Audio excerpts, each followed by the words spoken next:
Hey, what's up? Cindy here. And today we're going to have a little conversation together about leadership.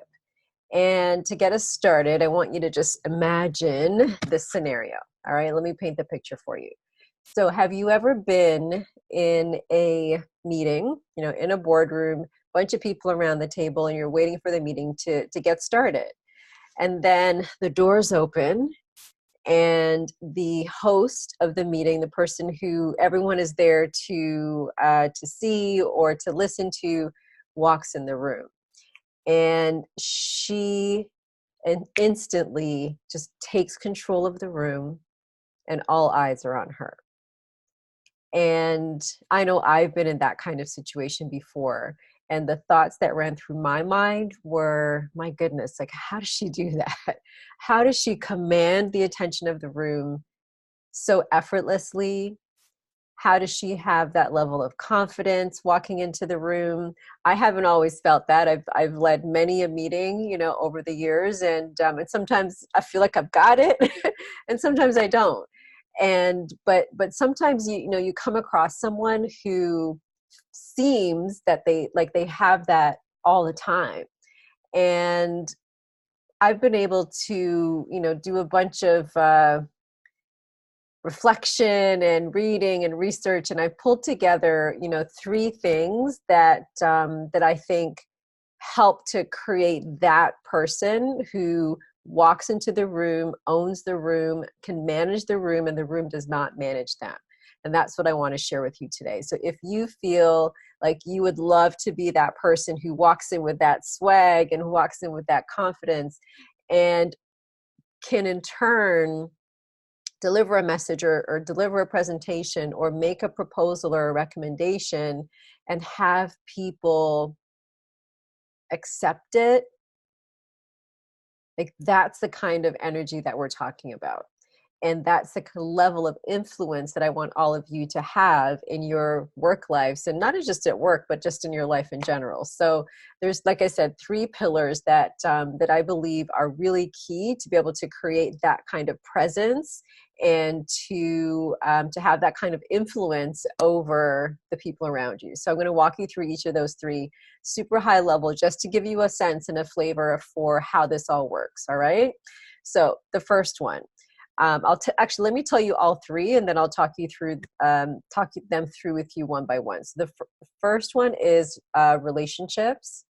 The second one is results. And then the third one we'll talk about is relevance. All right. So for those of you who like big picture, that's where we're going: relationships, results, and relevance.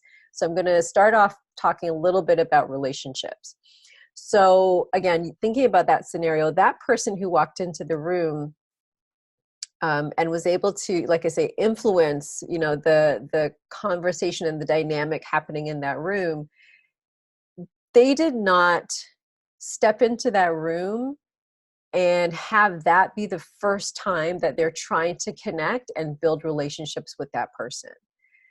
And I know I sometimes have been in meetings and in boardroom situations like that, and I feel like I'm not connecting with so and so, or everything that I say, this person has the opposite opinion, or whatever the situation is.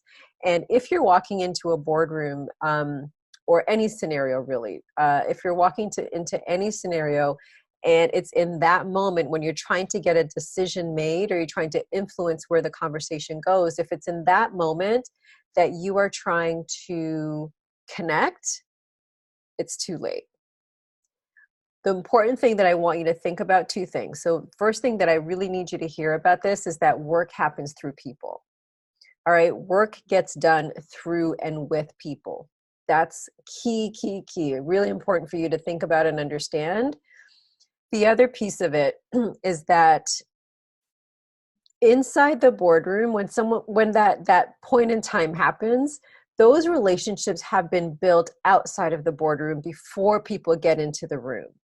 And that's what allows the conversation to flow as smoothly and as naturally, and for the influence to be able to actually take place, is because they already have their relationship. It's already been established.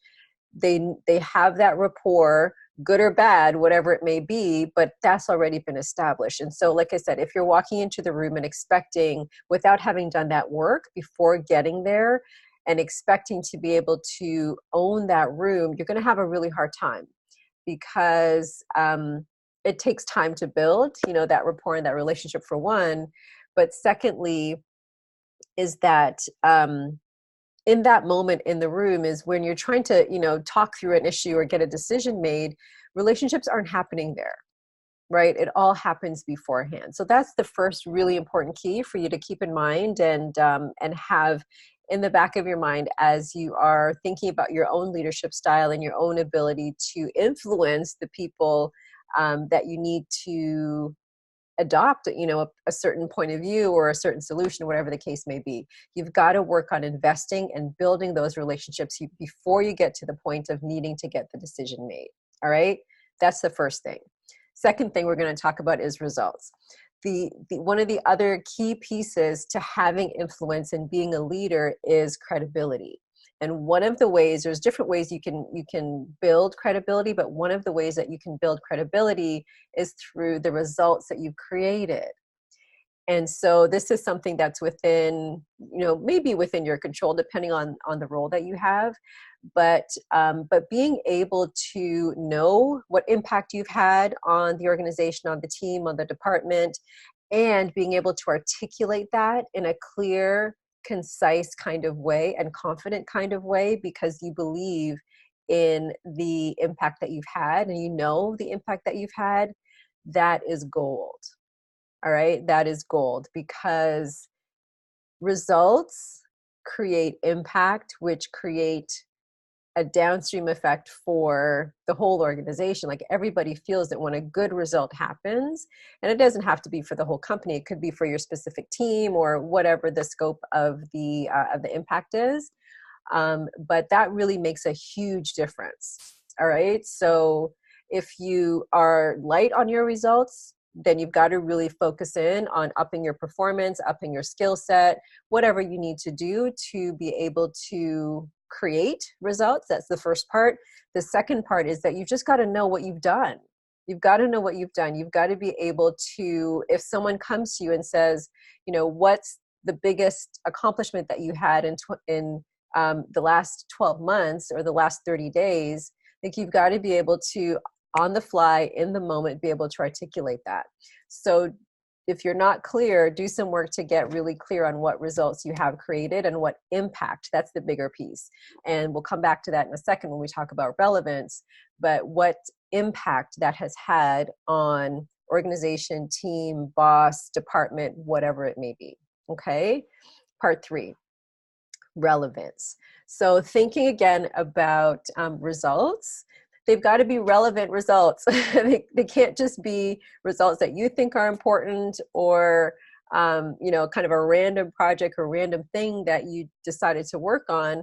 The results that you create have to matter. They have to matter to the company. They have to fit into the company's bigger picture, have to fit into your team's bigger picture. And what is the team trying to accomplish? What is your boss trying to accomplish? What is the strategy of the company? And so you've got to be able to tie the results that you created and make them relevant. The way you make them relevant is that they fit with the next level up of goals and strategy. All right. So that you've got to be able to demonstrate. So if the company, I'll give you a quick example.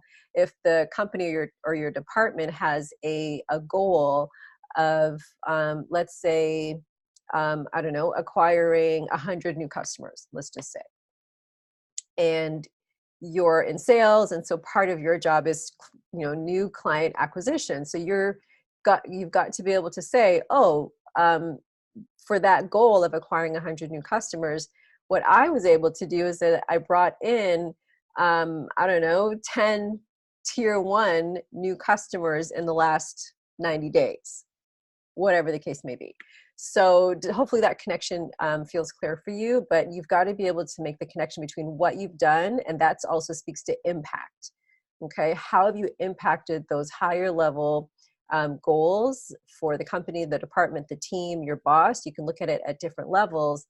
How is your work, your effort, your contribution made a dent or advanced the goal. That's the relevance piece. And when you've got all those three pieces in place, the relationships, the results, and the relevance, that helps you to become that much more influential. You've got credibility. Like I said, work happens through people. So when you've got those relationships already built and they're solid, and relationships, especially in the business world, relationships become easier to establish once you've got results that are relevant as well. So you've just got to build on all three of those pieces. So here's my question to you. Thinking about your situation and where you are today in your career, in your leadership journey, which one of those three areas that do you need to work on the most? Do you need to figure out relationships that you need to build and put some investment in those? Do you need to build up your results? Either create results and build those up, work on your performance, or do you need to get clear and be able to articulate those results? If you already have them, you've also got to be able to articulate them. Is it in the results area, or is it in the relevance area? And making sure that you're working on projects and, you know, setting goals that actually matter. And again, being able to articulate how the work that you've done are impacting those goals. All right, so that's what I have for you today. Those are the three key pillars to being a leader with influence. All right, so comment below this video on this page.